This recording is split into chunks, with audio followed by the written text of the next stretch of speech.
दीपेंद्र जी, कांग्रेस की सीईसी की मीटिंग है आज, तो क्या उम्मीद है कल टिकटों की घोषणा हो सकती है? देखिए, हमारी प्रक्रिया चल रही है। जैसे मैंने कहा कि जल्दी ही कांग्रेस पार्टी फैसला कर रही है। आज मंथन है, हमारा सीईसी की बैठक है। तो देखो, आने वाले समय में जल्दी हमारे प्रत्याशी मैदान में उतारे जाएंगे।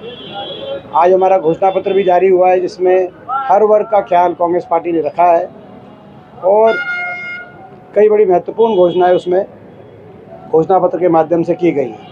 एक तो केंद्र स्तर पे जो 30 लाख से ज़्यादा नौकरी सरकार में समाप्त हो गई, जो पोर्ट, एयरपोर्ट, बड़े उद्योगपति समूह अदानी को देके और सारी रेलवे की जो नौकरियां ख़त्म कर दी, वो 30 लाख नौकरियां निकाली जाएंगी और 30 लाख नौकरियों में पक्की भर्ती केंद्र सरकार करेगी। एक तो ये हमारे घोषणा पत्र में आया है।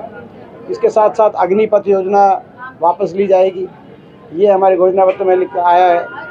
एक हमारे जो महालक्ष्मी योजना के माध्यम से हर जो है गरीब परिवार में महिला को 1 लाख रुपए प्रति वर्ष केंद्र सरकार की तरफ से आर्थिक सहायता दी जाएगी, ये हमारे घोषणा पत्र में है।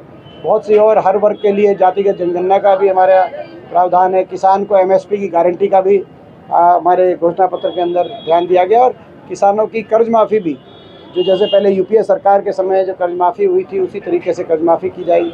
ये सारी बातें हैं। साथ में हरियाणा में जो हमारा पहले ही घोषणा पत्र है कि 6000 बुढ़ापा पेंशन और हर बिजली उपभोक्ता हर परिवार को 300 यूनिट बिजली फ्री, ताकि महंगाई से एक राहत मिले और 6000 बुढ़ापा पेंशन से भी हर घर के अंदर एक राहत देने का काम हो।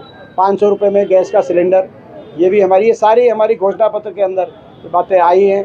तो आज इन बातों को लेकर हम लोगों तक लेके जाएंगे। तो क्या रोहतक लोकसभा का चुनाव कुछ चुनौती लग रहा है? मैं समझता हूँ कि निश्चित तौर से मुझे पूरा विश्वास है, पूर्ण विश्वास है। रोहतक लोकसभा क्षेत्र वासियों का पूरा आशीर्वाद मुझे मिलेगा और यहाँ से जो हमारी जीत होगी वो केवल सांसद बनाने की जीत ही नहीं रहेगी। रोहतक लोकसभा सीट से इस बार हमारी जीत हरियाणा की अगली सरकार की नींव रखने की वो जीत साबित होगी।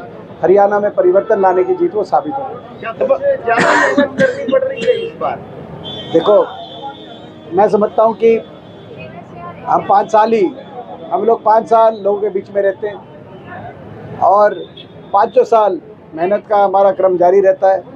तो जो है, कोई लोगों के बीच में जाकर कोई अपनी बात कहना कोई हमारे लिए कोई चुनाव के समय का कोई बात नहीं है। ये तो भाजपा के प्रत्याशी हो सकता है 5 साल तक लोगों के अंदर बीच में उनका आवागमन नहीं रहा, अब जाके वो चुनाव के समय आए।